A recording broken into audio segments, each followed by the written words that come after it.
So, good afternoon, everyone. My name is Sahil, and today we are going to solve the NPTEL assignment of strength of material.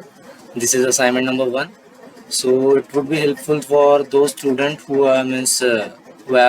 who have enrolled in this course, and also for those who are preparing for various examinations such as GATE and ESE and various other examinations. So, let's begin. Start करते हैं हम. मतलब आगे का video हम हिंदी में ही करेंगे. So, ठीक. तो फर्स्ट क्वेश्चन से चालू करता है. सो क्या दिया है इन्होंने, normal stress on a principal plane is. So principal plane, let me take pen.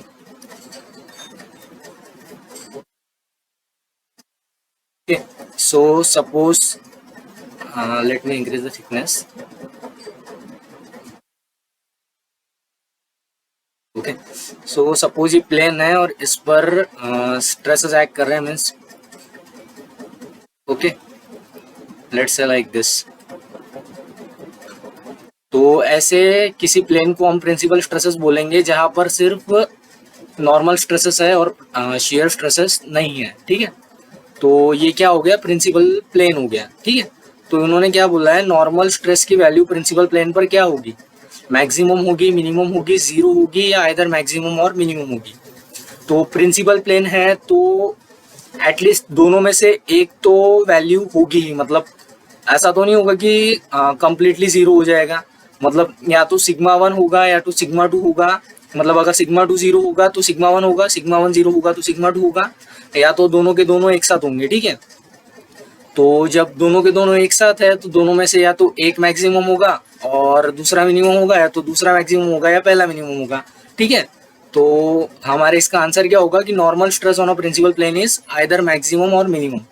I hope आपको क्लियर हुआ होगा मैं क्या बोलना चाह रहा हूँ. ठीक है, सो नेक्स्ट क्वेश्चन पे आते हैं हम. सो हमारा नेक्स्ट क्वेश्चन क्या है कि shear stress on a principal plane is. तो ये तो डेफिनेशन से ही हो जाएगा ये. तो प्रिंसिपल प्लेन एक ऐसा प्लेन है जिस पर सिर्फ नॉर्मल स्ट्रेस प्रेजेंट होते हैं. तो बात ही खत्म हो गई. जब नॉर्मल स्ट्रेसेस ही प्रेजेंट है तो इसका कोई सवाल ही नहीं है. इसका सवाल नहीं है तो ये जीरो है. ओके, सेकंड भी क्लियर है. देन थर्ड पे आते हैं हम. So what are the axioms on which the behaviour of deformable member subjected to forces depend. ठीक है, तो ये इसका मतलब क्या होता है, ये मतलब आपने प्रोबेबिलिटी में शायद पढ़ा होगा कि सम ऑफ ऑल मतलब probabilities, individual probabilities from i is equal to 1 to n is equal to 1. ठीक है, मतलब सारी प्रोबेबिलिटीज का सम 1 होता है. ये क्या है, हमारा एक एक्सियम है. मतलब इसका हमारे पास ऐसा कोई प्रूफ नहीं है जिसको मतलब जिससे हम यहाँ तक आ सकते हैं, लेकिन ये सच है. तो मतलब सच है और उसका प्रूफ नहीं है तो उसे हम एक्सियम बोलते हैं. उसी तरह मतलब अगर हमें डिफॉर्मेबल बॉडीज का बिहेवियर देखना है जिन पर फोर्सेस एक्ट कर रहे हैं, तो ये दो चीज़ें हमें लगेंगी. कैसे, इक्विलिब्रियम ऑफ फोर्सेस तो समझ में आ गया होगा क्यों लगेगा, क्योंकि हम सॉलिड मैकेनिक्स पढ़ रहे हैं तो हम बेसिकली इक्विलिब्रियम के साथ डील करते हैं. But parallelogram law of forces समझने में थोड़ी प्रॉब्लम जा रही होगी, तो मैं आपको थोड़ा एक्सप्लेन कर देता हूँ क्या है. तो पैरेललोग्राम लॉ ऑफ फोर्सेस से हमें क्या मिलता है, रिजल्टेंट.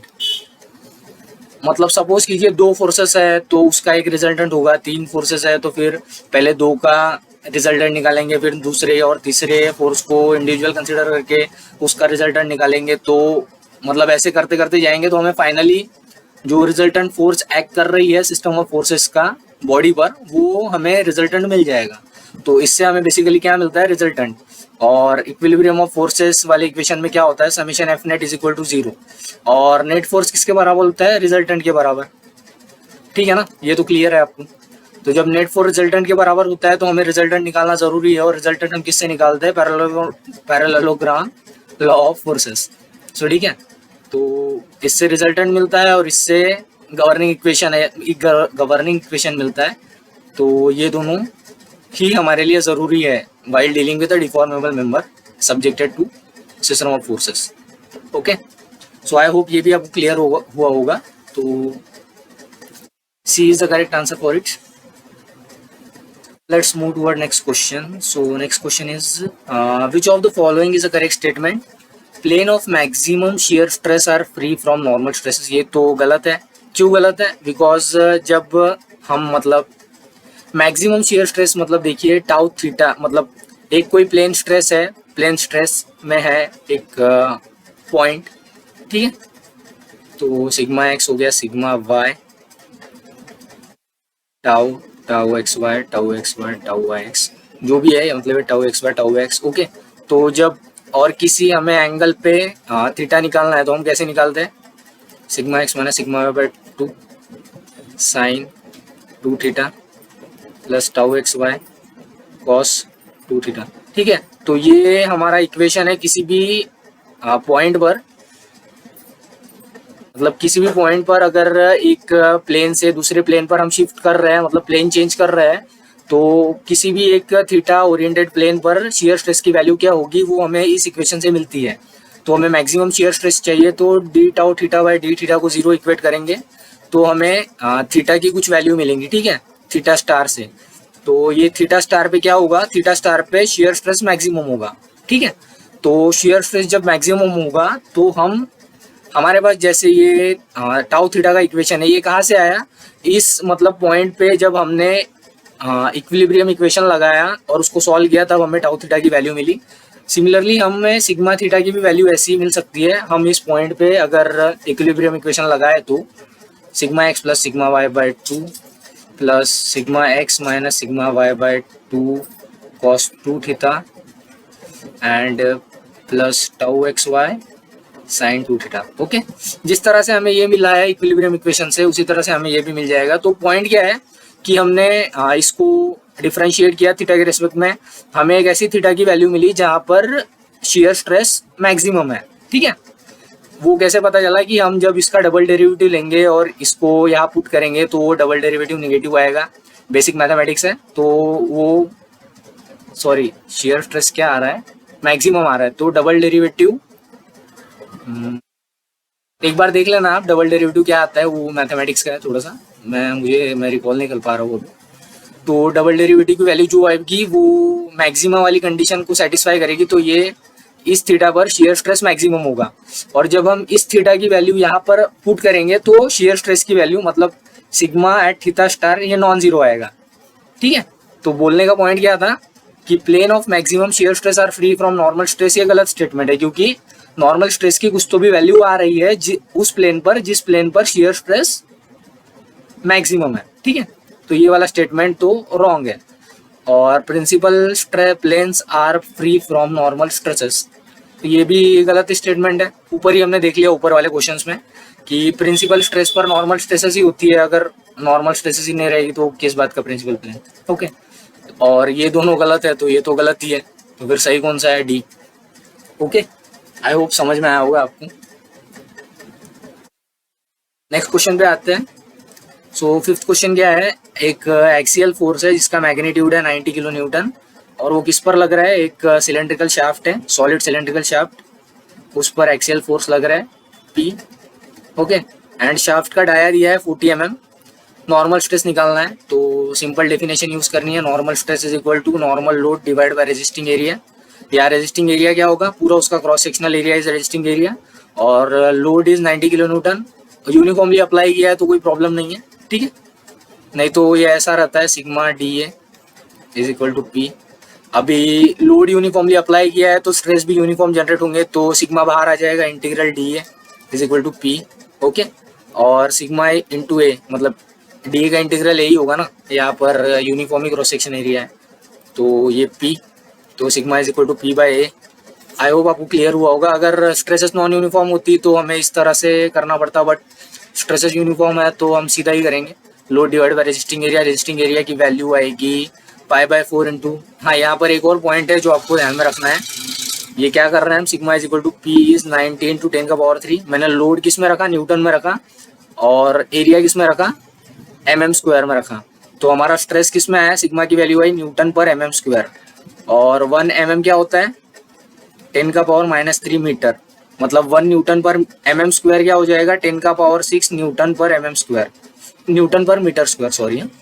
तो 10 का पावर 6 न्यूटन पर metre square is what, pascal, and 10 का power 6 is mega, so 1 mega pascal, मतलब 1 न्यूटन पर mm square is 1 mega pascal. तो ये कन्वर्जन आपको ध्यान में रखना है, इजी जाएगा। जब भी मतलब आपको स्ट्रेस निकालना हो तो लोड आप न्यूटन में रखेंगे और एरिया mm स्क्वायर में, तो आपका final result directly mega pascal में आ जाएगा। जनरली हम मेगा पास्कल में ही डील करते हैं सॉम में, तो ये पॉइंट मुझे आपको बताना था, ठीक है। तो नेक्स्ट इस पे आते हैं हम। नेक्स्ट क्वेश्चन क्या है, सिमिलर टाइप का ही है, बस इसमें फिर भी करता हूँ मैं। एक हॉलो सिलेंड्रिकल स्टील ट्यूब है जिसका लेंथ है 500 मीटर, रिडंडेंट डेटा है, इसका कोई काम नहीं है। Is subjected to an axial compressive load. अब लोड कॉम्प्रेसिव बोला है, कॉम्प्रेसिव मतलब जो लेंथ को रिड्यूस करने का काम करेगा। मतलब दो टाइप के लोड होते हैं, सपोज कीजिए, एक मिनट, लेट मी रेस क्या करता हूँ।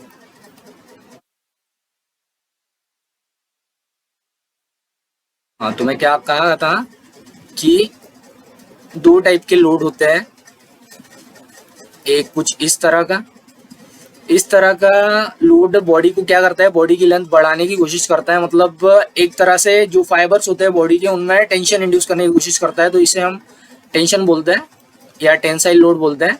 और सिमिलरली अगर इसको हम उल्टा करके लगा रहे हैं, मतलब कुछ इस तरह से लगा रहे हैं, तो ये कॉम्प्रेसिव हो जाएगा। ओके, तो ये क्या करता है, बॉडी के फाइबर्स को कॉन्ट्रैक्ट करने की कोशिश करता है, ठीक है। तो ये डिफरेंस है, ये नेचर, मतलब लोड का नेचर क्या है वो बताता है ये, टेंसाइल या कॉम्प्रेसिव। मतलब ये जो क्या बोलते हैं इसको, एडजेक्टिव बोलते हैं शायद, तो ये वो डिफाइन करता है। ओके, तो कहा थे हम, हाँ, तो कॉम्प्रेसिव लोड लग रहा है 100 किलो न्यूटन का, और इनर और आउटर डायामीटर दिया है हमें। इनर डाया है 50 mm, आउटर डाया है 70 mm. So what they are asking, what is the compressive stress generated in the tube due to the axial load? Okay, so similarly जैसे हमने ऊपर किया था, stress is equal to load by resisting area। ये hollow cylinder है तो resisting area क्या हो जाएगा, लोड तो हमारा 100 किलो न्यूटन ही है, बिकॉज क्रॉस सेक्शन वैरी नहीं कर रहा, और लोड भी मतलब कांस्टेंट ही है थ्रू आउट। और क्रॉस सेक्शन एरिया हमारा हो जाएगा हॉलो के लिए outer square minus inner square, inner is 50 square. So इसको हम जब सॉल्व करेंगे, मतलब प्रॉपर यूनिट्स लेके, मतलब लोड न्यूटन में और एरिया mm स्क्वायर में, तो हमें आंसर सी मिल जाएगा। ओके, सॉल्व कर लेना, आंसर ही मतलब वैल्यू ही पुट करना और सॉल्व ही करना है। नेक्स्ट क्वेश्चन पे आते हैं हम। सो नेक्स्ट इज एक 2 metre long uniform steel wire है, लेंथ दिया है 2 मीटर, और डाया भी दिया है 5 mm का, मतलब उस वायर का, और एक्सियल लोड लगाया उस पर 15 किलो न्यूटन का। ओके, तो वायर में इलोंगेशन कितनी होगी, मतलब डिफॉर्मेशन पूछी है, और मॉड्यूलस ऑफ इलास्टिसिटी दिया है 200 गीगापास्कल। ओके, तो हमें पता है डेल की वैल्यू क्या आती है, मतलब डिफॉर्मेशन एक बार में निकालने के लिए ये फॉर्मूला हमें पता है, P D X by A, integral P D X by A. ना पी वेरी कर रहा है, ना ए वेरी कर रहा है, ना ई वेरी कर रहा है, मतलब सारा कुछ यूनिफॉर्म है, तो सिंपली हो जाएगा पी एल बाई ए। तो जब हमें ये पता चल गया तो हमें आगे किस चीज़ का ख्याल रखना है, बस कि सारे यूनिट्स बराबर हो। जैसे पी हमारा न्यूटन में होना चाहिए, एल हमारा mm में, ए हमारा mm स्क्वायर में, और ई हमारा मेगा पास्कल में। मेगा पास्कल मतलब न्यूटन पर mm स्क्वायर। ओके, तो ये Newton cancel, mm square cancel, तो हमारा डिफॉर्मेशन काय में आ जाएगा, mm में आ जाएगा। जब हम वैल्यू पुट करेंगे पी की, एल की, ए की और ई की, सारा कुछ, ये गीगा पास्कल है, तो 1 giga pascal is equal to 10⁻³ mega pascal. ये आपको पता होना चाहिए। गीगा मतलब 10⁻9 होता है, मेगा मतलब 10⁻6 होता है, ये सारी चीज़ें आपको पता होनी चाहिए, तो प्रॉब्लम सॉल्व करने में आपको थोड़ी सी मतलब हेल्प हो जाएगी।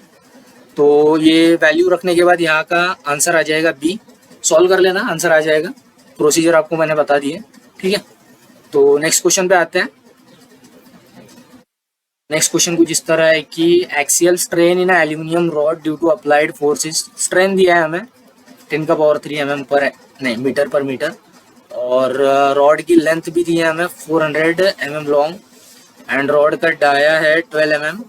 So what is the stress caused by applied force, हमें स्ट्रेस की वैल्यू पूछी है, स्ट्रेस निकालना है हमें, और मॉड्यूलस ऑफ इलास्टिसिटी है 75 गीगा पास्कल। ओके, तो हुक्स लॉ से हमें पता है stress by strain is within proportional limit, Hooke's law is valid, and while dealing with the strength of materials, Hooke's law is always valid, because हम जो ये basic strength of material पढ़ रहे हैं उसमें तो Hooke's law वैलिड होता ही है। तो हम वही मानेंगे कि नहीं दिया है तो प्रोपोर्शनल लिमिट में ही है सब कुछ, वही मान के चलेंगे। ओके, तो स्ट्रेस क्या आ जाएगा, strain into modulus of elasticity, strain की वैल्यू 10⁻³ ई की वैल्यू 75 इंटू 10⁻³ मेगा पास्कल, तो फाइनल वैल्यू आ जाएगी स्ट्रेस की 75 mega pascal. Okay, so 75 mega pascal. A is the correct answer for this question. So we have completed 8 questions. Let's move toward 9.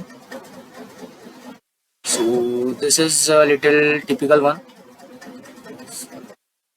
A 16 mm diameter rivet join two plate of 100 mm width. Okay. तो ये जो rivet दिया है उसका dia है हमारा 16 mm का, और ये जो प्लेट है उसकी विड्थ है हमारी, वो जिसको W से डिनोट करते हैं, तो विड्थ हमारी 100 mm है. Okay. And allowable stresses are, bearing stress जो दिया है it is 100 mega pascal, and shearing stress of rivet is 50 mega pascal. तो बियरिंग कैसे होगा, let me change the colour. So तो ये जो है, ये जो फ्रंट व्यू में हमें दिख रहा है, साइड व्यू में, तो ये जो एरिया है, मतलब ये जो सरकमफरेंस होगा, ये फोर्स के वजह से ये इधर हिट करेगा रिवेट का, और प्लेट वाला भी रिवेट को हिट करेगा, तो दोनों के बीच में कॉम्प्रेसिव स्ट्रेसेस जनरेट होगी. मतलब ये जो एरिया है ऐसा, यहाँ पे रिवेट है और ये प्लेट है, ठीक है. इस तरह से कुछ हमें प्लेट दी है हमारी.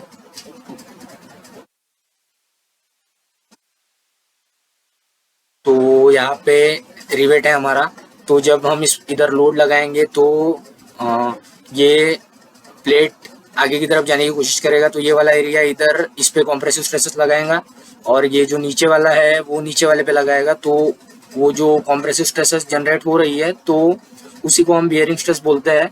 तो जो बियरिंग स्ट्रेस है उसके लिए जो एरिया होगा वो प्रोजेक्टेड एरिया होगा. वो कैसा होगा, एक लेट मी टेल यू.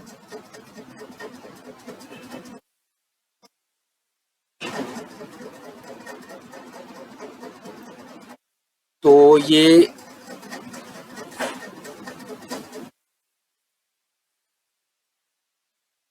इस एरिया पर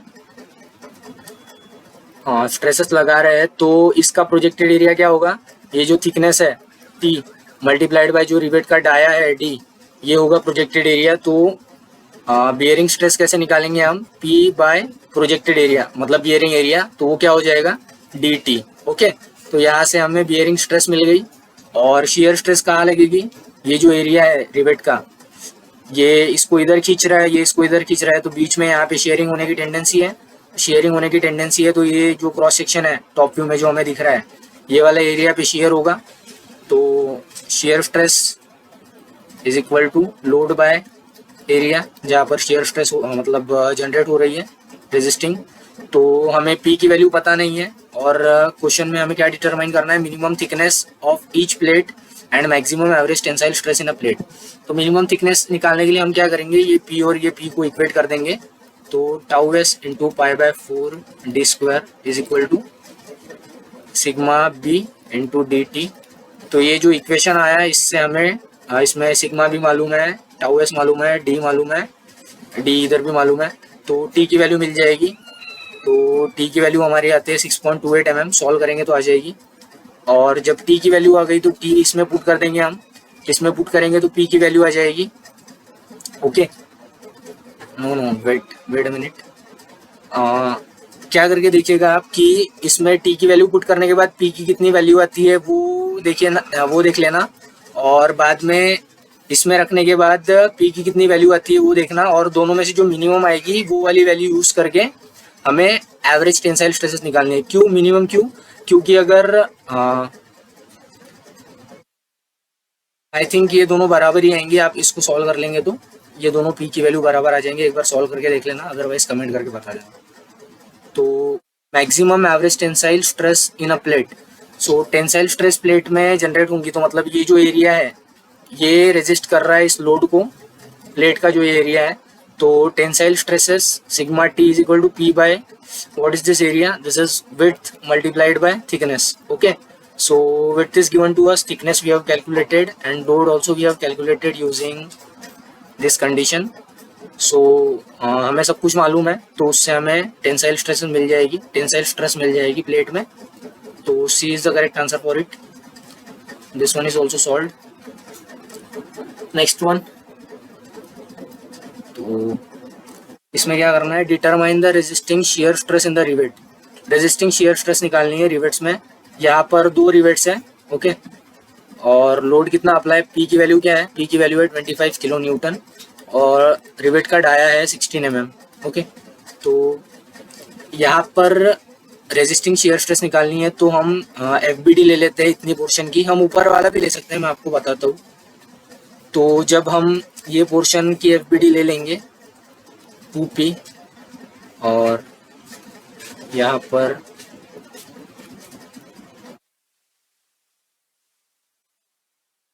टाउ है, टाउ है, और इसके पीछे भी ऐसी ही दो टाइप के टाउ है, टाउ है। बिकॉज ये दो रिवेट्स है, ये वाली जो फोर्स, रेजिस्टिंग फोर्स जनरेट हुई वो इसके लिए है, और ये नीचे वाली इसके लिए है। तो यहाँ ये वाला एक एरिया है, यहाँ पर भी शेयर होगा, और नीचे भी एक एरिया है, यहाँ पर भी शेयर होगा। इस टाइप के जॉइंट को बोलते हैं डबल स्ट्रैप लैप जॉइंट। तो इस टाइप से कुछ जनरेट होगी, मतलब स्टेट ऑफ स्ट्रेस कुछ इस टाइप से होगी। तो अगर हम ऊपर वाला कंसिडर किया होता हमने, तो यहाँ पर पी आता और यहाँ पर एक ही टाउ आता, रेदर देन, मतलब यहाँ पर एरिया जो है वो एक ही आता, बट आंसर फाइनल वाला सेम ही आता। सो ऐसे करे या वैसे आंसर सेम ही आने वाला है। तो हमें ये एफ बी डी मिल गई। एफ बी डी मिलने के बाद हम इक्विलिब्रियम इक्वेशन लगाएंगे। तो left hand side forces that is 2p is equal to right hand side forces 4 into tau times a. So resisting shear stress is given by p by 2a, and where a is the cross sectional area of rivet, diameter is given, cross sectional area will be pi by 4 into 16 square, and p की value आ जाएगी 25 kilo Newton. ये सारा कुछ put करने के बाद answer आएगा सी। नेक्स्ट क्वेश्चन पे आते हैं। Axial tensile load of 1 kilo Newton is applied to prismatic bar hanging from ceiling. Determine the elongation of the bar. कुछ इस तरह की है ये एक्सियल बार प्रिज्मेटिक। इस पर लोड लगाया है P, इसका वेट 0 है, सेल्फ वेट 0 है, बार की लेंथ है 2 मीटर, क्रॉस सेक्शनल एरिया है 4 into 10⁻⁻4 metre square, modulus of elasticity है 200 giga pascal. This is also formula based question, we have to use the formula integral to calculate deflection, elongation. So P dx by AE, everything is uniform, P is uniform, A is uniform, E is uniform. So delta is simple, PL by AE, and okay. तो delta की value आ जाएगी है, self weight बोला होता तो delta की value gamma L square by 2 ही आती, अगर सेल्फ वेट सिर्फ सेल्फ वेट की वजह से करना होगा तो। बट यहाँ कुछ ऐसा बोला नहीं है, तो हमें इससे कोई लेना देना नहीं है। सिंपल हम नॉर्मल जो लोड के लिए निकालते हैं वैसे ही करेंगे। तो इसमें आप वैल्यू रखेंगे और यूनिट्स का ध्यान रखेंगे, तो आंसर आएगा आपका बी। ओके, फाइनल क्वेश्चन इस असाइनमेंट का। State of stress at given point is as following. Given point पर एक एलिमेंट लेते हैं हम 3D में, sigma, sigma x, sigma y, sigma y, sigma z, sigma z, इसी तरह से ऐसा कुछ, मतलब जैसे जैसे प्लेन स्ट्रेस के लिए हम निकालते हैं, मतलब स्टेट ऑफ स्ट्रेस होती है, वैसे 3D के लिए भी स्टेट ऑफ स्ट्रेस होती है पर्टिकुलर टाइप की, और उसको मतलब उसमें 9 कंपोनेंट्स होते हैं, तो उसको एक मैट्रिक्स फॉर्म में रिप्रेजेंट करते हैं, उसको स्ट्रेस टेंसर मैट्रिक्स बोलते हैं। तो हम देखते हैं कि वो किस तरीके से रिप्रेजेंट करते हैं। Let me erase it first.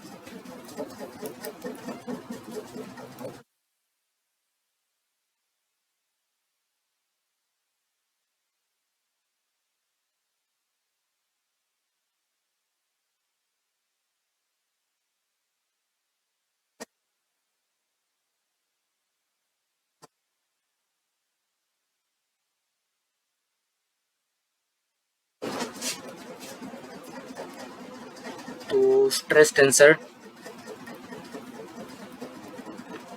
Tau Y J is equal to sigma X X, tau x Y, tau X Z, tau Y X, sigma Y Y, tau Y Z and tau Z X, tau Z Y, sigma Z Z.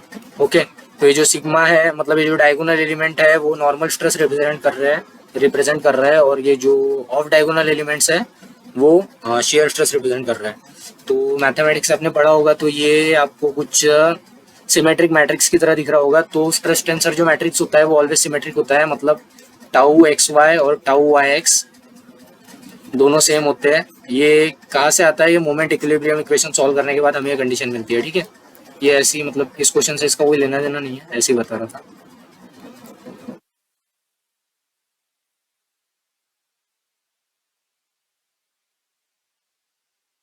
इस question में बोला क्या है हमें कि calculate the principal stresses in mega pascal. Okay, तो जैसे 2D के लिए हमने सिग्मा थीटा कैसे निकाला था? Sigma x plus sigma y by 2 plus sigma x minus sigma y by 2 cos 2 theta plus tau x y sine 2 theta. ये हमने कुछ इस तरह से, अगर किसी मतलब जनरल थीटा पर एक पॉइंट पर किसी थीटा ओरिएंटेड प्लेन पर हमें नॉर्मल स्ट्रेस निकालनी है तो हम ये वाला फॉर्मूला यूज़ करते थे। और ये कहाँ से आता था? ये हमें मिला था कि हमने प्लेन स्टेट ऑफ स्ट्रेस में जो एलिमेंट था वहाँ पर इक्विलिब्रियम कंडीशंस लगाई थी और वहाँ से हमें ये फॉर्मूला मिला था। उसी तरीके से अगर हम 3D में एक पॉइंट पर स्टेट ऑफ स्ट्रेस के लिए अगर इक्विलिब्रियम इक्वेशन लगाते हैं तो हमें कुछ एक गवर्निंग इक्वेशन मिलता है 3D का। ओके, तो कुछ इस तरह से होता है वो, sigma cube minus I1 sigma square plus I2 sigma minus I3 is equal to 0। ये किसके लिए है? ये 3D के लिए है। तो जहाँ पर I1, I2, I3 क्या है? स्ट्रेस इनवेरिएंट्स है। इसको स्ट्रेस इनवेरिएंट्स क्यों बोलते हैं? बिकॉज इनकी जो वैल्यू होती है वो कोऑर्डिनेट सिस्टम पर डिपेंड नहीं करती, इसलिए इनको स्ट्रेस इनवेरिएंट्स बोलते हैं। तो ठीक है, तो I1 की क्या वैल्यू होती है? I1 is sum of normal stresses sigma x plus sigma Y plus sigma Z और sigma 1 plus sigma 2 plus sigma 3 और एनीथिंग। अगर कोई दूसरा भी मतलब कोऑर्डिनेट सिस्टम है, direct sigma X dash, sigma Y dash, sigma Z dash, वहाँ पर भी ये तीनों जो स्ट्रेसेस का नॉर्मल स्ट्रेसेस का सम रहेगा वो कांस्टेंट रहेगा, इसलिए ये I1 जो है वो स्ट्रेस इनवेरिएंट है। सिमिलरली I2 की वैल्यू कुछ इस तरीके से होती है, sigma x sigma y sigma z plus sigma z sigma x minus tau x y square minus tau Y z square minus tau Z x square. Okay, तो ये किसकी हो गई? ये I2 की वैल्यू हो गई, सेकंड स्ट्रेस इनवेरिएंट है। सिमिलरली हमारा थर्ड स्ट्रेस इनवेरिएंट क्या होता है? ये जो हमारा स्ट्रेस टेंसर मैट्रिक्स है ना, इसका अगर हम डिटर्मिनेंट निकाले तो यहाँ पर सिग्मा, चाहे सिग्मा एक्स एक्स हो, मतलब ये एक्स वाई जेड प्लेन में हो, या x dash y z, x dash y dash z dash coordinate system के करस्पॉन्डिंग हो, या किसी और दूसरे कोऑर्डिनेट सिस्टम के करस्पॉन्डिंग हो, सारों का जो डिटर्मिनेंट आएगा वो कांस्टेंट रहेगा और उसकी वैल्यू क्या है? I3। इसीलिए हम इसे बोलते हैं कि ये थर्ड स्ट्रेस इनवेरिएंट है। ठीक है, तो इस तरह से हमें I1 की वैल्यू पता चल गई, I2 की, I3 की। बिकॉज हमें state of stress completely known है तो हमें सारे मैट्रिक्स की वैल्यू मिल गई, मतलब सारे इनवेरिएंट्स की वैल्यू मिल गई। जब हमें सारे इनवेरिएंट्स की वैल्यू मिल गई तो हमारे पास एक क्यूबिक इक्वेशन है जो कि है sigma cube minus I1 sigma square plus I2 sigma minus I3 is equal to 0। Okay, तो जब हमें ये इक्वेशन मिल गया और सारी वैल्यूज मिल गई तो हमारा पॉइंट बच जाता है कि इस इक्वेशन को सॉल्व कैसे करना है। तो गेट में तो हमारा जो साइंटिफिक कैलकुलेटर होता है वो तो मिलेगा नहीं, हमारा जो कैलसी होता है नॉर्मल। सो वर्चुअल कैलकुलेटर में क्यूबिक इक्वेशन सॉल्व नहीं होती है, तो हमें करना क्या है कि एक रूट गेस करना पड़ेगा। तो वो आपकी किस्मत पे डिपेंड करता है कि इजी वाला आता है या नहीं। सपोज हम अगर फर्स्ट ऑप्शन से चालू करते हैं तो इसमें सबसे सिंपल वैल्यू दिख रही है 3, तो हम 3 को यहाँ सब्स्टिट्यूट करके देखेंगे सारी वैल्यूज निकालने के बाद। अगर ये सेटिस्फाई कर रहा है तो 3 is one of the root. Okay, when 3 is one of the root then हम सिंथेटिक डिवीजन अप्लाई करेंगे। आप मैथ्स का कोई एक